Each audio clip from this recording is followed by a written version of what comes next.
What's up, everybody? Welcome to the Fantasy Flex podcast from the Action Network and Fantasy Labs. I'm your host, Chris Raybon. NFL Week 6 is here. As always, I'm joined to break down waivers by one of the most accurate fantasy football rankers and projectors in the game, the odds maker, Sean Kerner. Sean, we got some Aiden O'Connell last week. I know you're feeling good about that. How's it going? I'm always feeling good with Aiden O'Connell. Action helped my Gardner Minshew under 189.5 passing yards. He was already like at 130 at halftime, so that was looking dire. But, thank God he threw a couple brutal interceptions, so O'Connell came in. It saved, what could have been a really disastrous week for me, had a down week.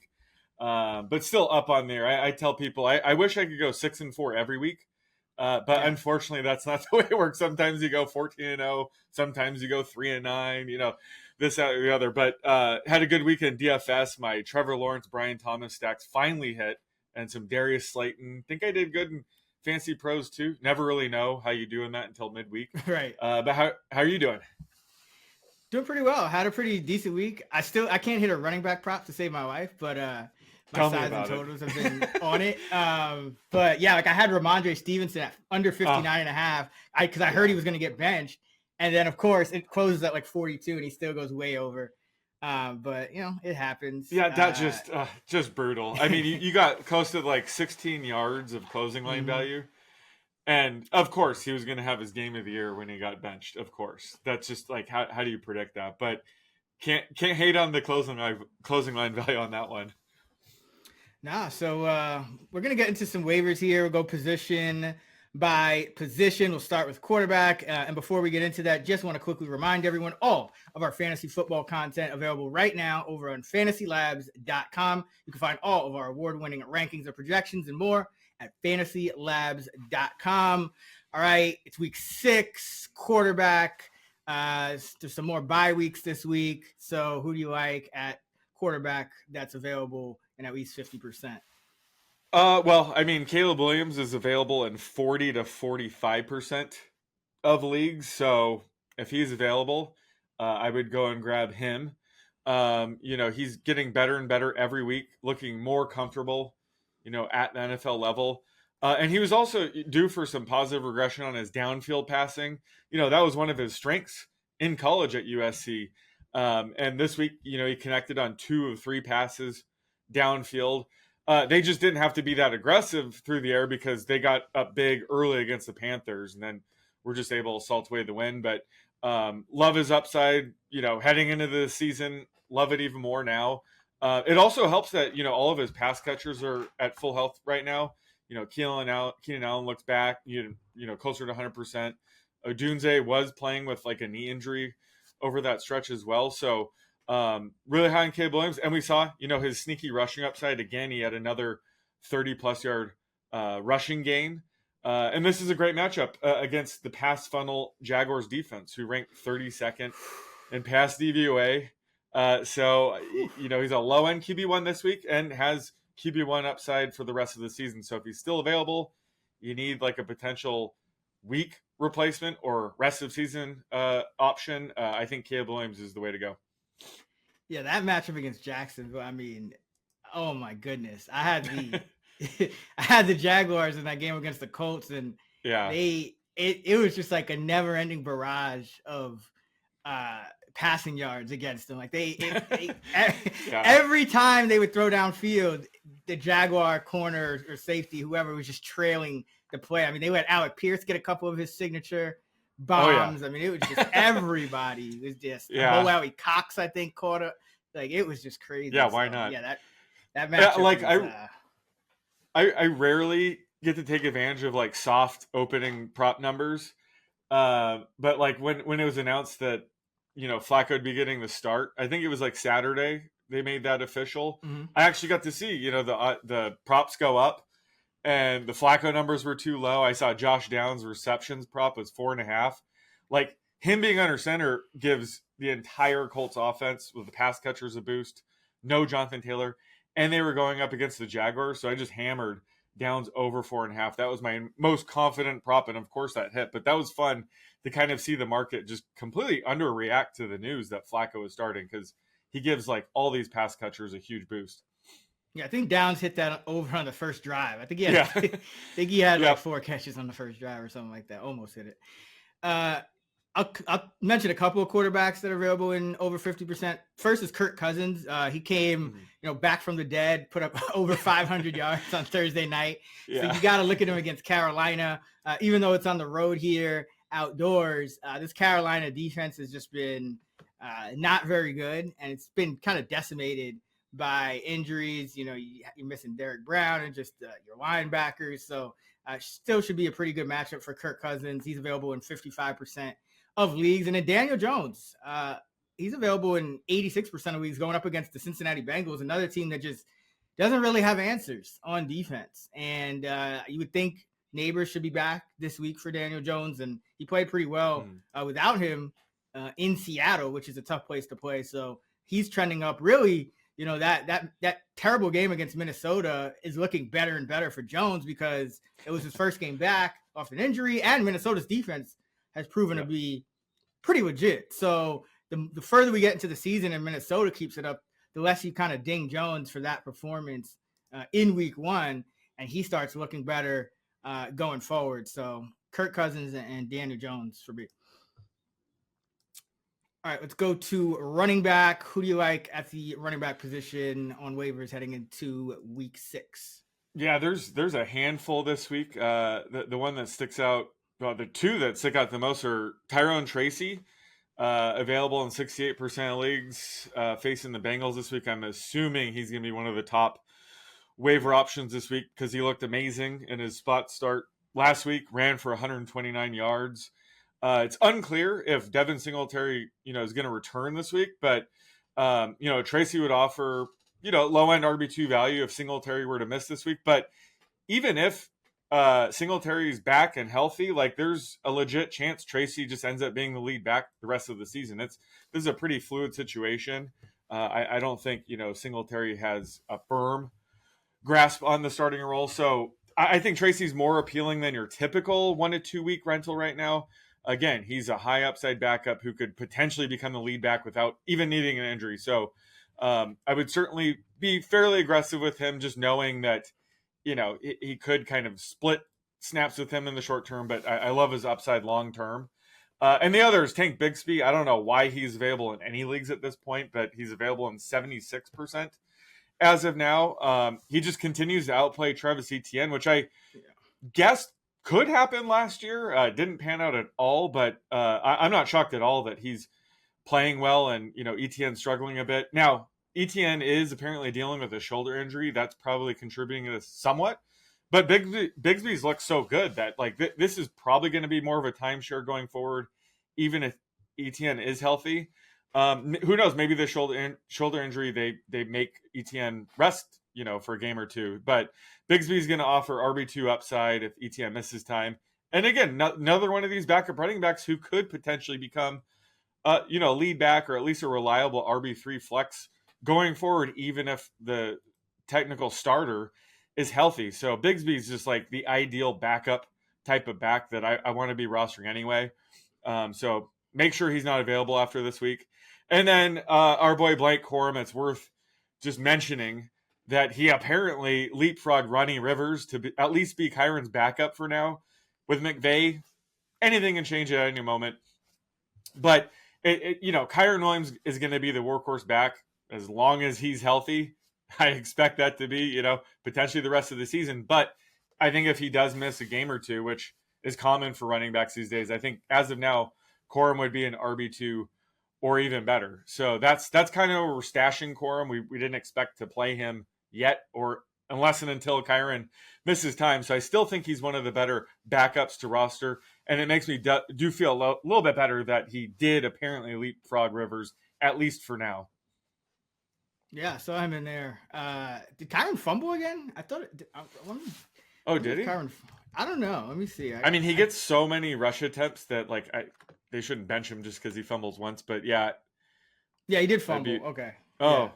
Just once. Yeah, I think that was his first fumble though. But yeah, I know he got his highest yardage game of the year. So, but I noticed that too. Rivers didn't get any offensive snaps. It was all Corum in this one. So that was pretty interesting. But finally, I hope. Because last time that happened, he went back to doing nothing. Right. The next week. That was more of a blowout. This was at least in a close. Yeah, it was a close game. Yeah. Couple of guys I'll mention. Alexander Madison. I know Zamir White was out last week, but so Madison got about 18 touches, but they were talking about giving him more touches before that, so he might remain the starting running back. So I'd hold on to him. He's still available in 60% of leagues. Jaleel McLaughlin, 70% of leagues. He's going to be that kind of 1B to Javonte Williams, and it didn't look like they mixed in, Blake Watson, the third back. He only played one snap. So if that's a two-man backfield, I think McLaughlin is worth holding on to as well. He did score a touchdown, and he has been getting some goal line work in that offense. And another guy I'll mention, just kind of a more of a stash, but Jalen Wright, still available in over 90% of leagues. Achane did get a concussion. Miami's off this week, so you're not going to really use him, but he's one of those guys kind of like Achane last year where he's just very talented, a lot of speed, and he did play a ton once Achane went down in that last matchup. So until we kind of know what the backfield rotation is going to be, Mostert's been pretty in and out of the lineup as well. I think it's worth holding on to Jalen Wright. And you could probably get him fairly cheap because, again, Miami doesn't play this week. So he's a guy to keep in mind. All right, we'll get into wide receiver in just a second, but just want to shout out our Action Network colleague, Sean Zerillo. Another great year betting MLB, finishing the regular season up more than 25 units. And with Action Pro, you can get instant notifications every time Zerillo or any of our action experts makes a pick in the Action Network app. Just visit actionnetwork.com/pro and use promo code October, OCTOBER, for 15% off an Action Pro subscription. That's 15% off at actionnetwork.com/pro with the promo code October. And be sure to check Sean out every week talking MLB playoffs on the Payoff Pitch podcast. All right, wide receiver. Who do you like, Sean? Oh, boy. Juju Smith-Schuster. Never thought I'd say this again, but he's available in 93% of leagues. And, I thought there was a decent chance he would sort of take over the Rashee Rice role, at least, as much as he can. And sure enough, he did and went off for 7 catches, 130 yards, looked pretty spry, too, doing it. So while, he's certainly past his prime, this is just an ideal situation for him to be in. And, Rashee Rice is going to be out the rest of the season, so he could potentially have this sort of role from now until the end of the season. So, Casey doesn't play this week, so maybe, he kind of goes under the radar a bit because of that. I would be a bit careful, though, because there is still the chance that the Chiefs do bring in a veteran wide receiver. I don't know, maybe trade for someone like Devontae Adams, and that would crush Juju's value. But as of now, I think he's a pretty sneaky ad if you can get him for cheap, if he does kind of maintain this Rashee Rice role going forward. The other is the guy that we kind of mentioned earlier, Josh Downs, still available in 59% of leagues. Just an excellent slot receiver who's going to get a huge boost anytime backup Joe Flacco is under center. If and when Anthony Richardson is under center, I think he still could offer wide receiver flex value. He's seen at least a 30% target rate in all 3 games so far. So he's just a target monster. So I think he provides a nice high floor, especially in PPR formats. And the other guy I want to mention, just for extremely deeper leagues, is Xavier Hutchinson. He's available in 100% of leagues right now, and could be pretty cheap. I doubt anybody's going to be rushing to the waiver wire to get him, but he could be the 1-to-1 replacement for Nico Collins. He's a bigger wide receiver. He's 6'3". I thought he was a sneaky pick in the 6th round last year. He was Brock Purdy's top target at Iowa State. I think he's an underrated receiver. He could shine right now with Nico out. And anytime you're running a route, around 70% of the time, CJ Stroud drops back, you're going to offer some value. So again, in deeper leagues where you're just in desperation mode this week, I think Xavier Hutchinson could be a dart throw with Nico out. Yeah, it's always interesting because, sometimes you feel like you don't know what they're going to do at that next spot. Sometimes it's Robert Woods. Sometimes it's Mechie was active this week. Yeah. But, yeah, it looked like Hutchinson was the clear guy. Played ran around 67% of the dropbacks. Woods only, I think, 19%, and Mechie 2%. So, yeah, he was the clear guy in this one. And we've seen that before. I think in the playoffs last year, he played quite a bit as well. For me, it's Jalen Tolbert. I think he is, especially with Brandon Cooks now on IR, so he's going to miss at least 4 games. I think Tolbert's a nice, short to maybe even long-term rental here because he's available in 93% of leagues. We saw him score the touchdown on the final play against the Steelers last week, but even before that, he had a touchdown a couple weeks before that. He had 82 yards in week 2 against New Orleans on 9 targets, so he's popped quite a few times already this season and really has played better than Brandon Cooks for this entire year. So, I don't know what's going on with Cooks, but he had like a knee infection and went on IR. So, I mean, he might be out a while. I would grab Tolbert because this Dallas offense looks like they're going to continue to be pretty pass heavy. So they kind of need that third target behind CeeDee Lamb and Jake Ferguson. And it looks like Tolbert's going to be that guy, 10 targets, a season high in week 5, but 9 in week 2. So he's had a couple of high target games already. So I like Tolbert, especially you got a matchup against the Lions this week, which tends to be good to wide receivers. Yeah, and Tolbert, I mean, they had to call that timeout. They had to burn their final timeout because it looked like he injured his hand pretty good before that final play. And then he catches the touchdown. So that was just like, Tolbert breakout game. Really impressed by him. So, yeah, I agree. I think going forward, he could be, top 3 target in this offense. All righty. Tight end. As usual, it's a bit of a mess here. Now Travis Kelce is on bye, so even less to work with here. Who do you like at tight end on waivers? Yeah, so just first off, Tucker Kraft, still available in 37% of leagues. I know you were high on him last week. In my tiers piece, I put in big, bold writing, like he's a potential league winner at this point, given the state of the tight end position and how he's the clear lead tight end. Had another big game. He's my tight end 6 open the week, so he should not be available in any leagues after this week. A guy that's available in way more leagues, Taysom Hill, 62% of leagues he's available. I think, a lot of people dropped him because he has been missing some time. But this week, if he does return and Derek Carr is out, which kind of looks like it's going to be the case, he could be heavily involved. Who knows if he'll get some more snaps under center.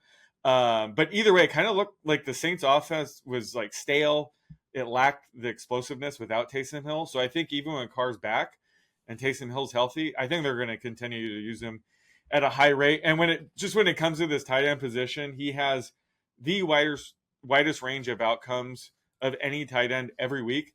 And that kind of helps at such a low scoring position where everybody's kind of inconsistent, where at least you're going to get an occasional blow up game from him. So I kind of like Taysom Hill if you're kind of struggling to fill in your tight end slot. Taysom Hill, especially this week with Derek Carr potentially out, I think offers a high ceiling and you can use, even in like 12-team leagues that start one tight end. Yeah, no, it's Saints offense always the same story. For a couple games, it was like, all right, Clint Kubiak, he switched it up. Everything's it's great. And then now it's the same thing. It's like when Taysom Hill's out, it looks stale. Derek Carr looks like he hates Chris Olave again. It's either throw deep or dump it to Kamara, nothing in between. Like the same exact issues that they had last year. So yeah, it was Taysom. I know what did he do? Like puncture his lung or is it a rib? Yeah, he went to the hospital. So he wasn't ruled out until like later in the week, so I'm thinking he might be good for this week. Again, we just got to monitor the injury report, but I'm under the assumption he'll be good to go this week. For me, Tyler Conklin again. Talked about him last week, but just a guy that's getting routes, and when you're getting routes in this offense, that's really all you can ask for at the tight end position. He's running around about 90% of the dropbacks, and he came through last week with 6 catches for 55 yards. He's now got 6 or more targets and 4 or more catches in each of the last 3 games. So, it's really kind of ugly, but that's the state of the tight end position right now. And if Tyler Conklin's on the field with Aaron Rodgers, I think, you have to pay attention to him. So he's a top 12 tight end for me this week yet again, especially against that Buffalo team that, struggles because Milano is out. So they kind of struggle in the middle there. I think Dalton Schultz had a couple key catches against them last week as well. All right. defense, special team, streamer for week 6. Who you got? I'm going with the Texans. They're available in 57% of leagues. They're at New England, so they open the week as my number one defense. Again, this doesn't mean they're locked to be the top defense or even top 5 this week. That usually does take a fluky play or two to get there, but based on the more predictive things like points allowed, sacks, they should offer a pretty high floor this week. They have the highest pressure rate in the league, so I think they should be able to get to Brissett a few times this week. The one problem with the Patriots and Brissett specifically, he doesn't really throw interceptions, so that does kind of limit the upside of the defense just in terms of turnovers, pick sixes, things like that. But I still think he offers a very high sack projection, which helps their floor. So I think if you're looking for a streaming option to get you a handful of points, maybe get lucky, I think the Texans are the way to go this week. Yeah, they're my number 1 as well. And my number 2, and probably even a higher upside considering this guy does throw interceptions, is the Eagles going up against the Browns and presumably Deshaun Watson again. So they're available in 90% of leagues. Cleveland's allowing the second most fantasy points to opposing defense special teams. And it just hasn't been pretty for this Cleveland offense. I mean, whether, they're getting the linemen back or who it is, it's just the same old story. I think Deshaun Watson's now played 17 games for the Browns, and he's averaging under 6 yards an attempt. And I mean, there's all kinds of sloppiness. You had 12 men in the huddle. You had pre-snap penalties, just all these kind of things that kind of put them in bad down and distance situations and just help the defense. And Vic Fangio now, he's had a week off to kind of go through things. And I thought he did some nice adjustments at times a couple of weeks ago. I think it was against the Saints, and then against the Bucks, it kind of fell apart again. But with that week off to kind of get everything together, I think that the Eagles will come out here and have a pretty good game plan against this Browns offense. So, Deshaun hasn't thrown for 200 yards yet in a game. So I think, there's going to be some either through points allowed or just through mistakes. I mean, he's had games of 6, 2, 8, 3, and 7 sacks. So one way or another, you should be able to get some points against Deshaun and this Browns offense. As with Philly as a home favorite, 8.5 point home favorite. Sheesh, it's a pretty big spread. All right, kicker, what you got? Chase McLaughlin, Bucks kicker, available in 84% of leagues. They're at New Orleans this week. I still think he's one of the more underrated kickers. You rarely hear talked about much, but he's made all 10 of his field goals this year, including 5 from 50 plus yards. He's now 29 of 34, so 85% on 50-plus yard field goals in his career. Playing, outdoors in Tampa Bay is even more impressive. So he's essentially Matt Prater East in my model. And again, he's playing in New Orleans, so he's in a domed environment. That gives him a boost. And the Saints will probably be without Derek Carr, so that the Bucks are actually, I think they're 3-point favorites now. So they're probably going to be in a more leading game script, probably more willing to settle for field goals or even attempt, longer ones if they get in those situations, especially with his accuracy. So love his upside this week, and he is my number 5 kicker to open the week. I got Cairo Santos going up against the Jags. They're allowing the 3rd most fantasy points to kickers. So got to check because it's an outdoor game in London, right? It's another one of those games in. What state? Sometimes it is, sometimes it isn't. Let's see. Let me double check that. Because last week I think I said Reichert was playing indoors and it was outdoors. Didn't matter. He still drilled like 4 field goals. But let me. Yeah, Tottenham. That's outdoors, right? Yeah. Oh, it's the same stadium as last week? Yeah. So same exact. Yeah, but I still like it here as long as the weather is not like bad. Like as long as it's not raining, because the Jags have given up the 3rd most fantasy points to kickers. We talked about their defense just can't stop anybody. So I expect the Bears to be, in scoring position all day. He's 8 or 9 on field goals this year, 4 or 5 on 50 plus. So over half of his field goals have been attempted from 50 plus, which is always a good sign. So yeah, like Santos. The Packer kicker Narveson also comes up pretty high in my model, but I feel like he could get benched at any time. So I hesitate to tell people to pick him up, Narveson, because he's got a great matchup against Arizona at home, but yeah, I think he's still a benching risk, or they might be kind of scared to attempt field goals if he misses another one in game, so he's a little riskier. All right, that is going to do it for our Week 6 waiver episode here on the Fantasy Flex. Make sure to subscribe to the Fantasy Flex podcast wherever you get your pods so you don't miss anything all season. Check out FantasyLabs.com for all of our fantasy football content. And don't forget to use the promo code FLEX40, that's FLEX40, for $40 off right now at FantasyLabs.com. You can find Sean on X at @_oddsmaker. I'm at Chris Raybon. We're at those same handles on the free, award-winning Action Network app. Until next time, let's get this money.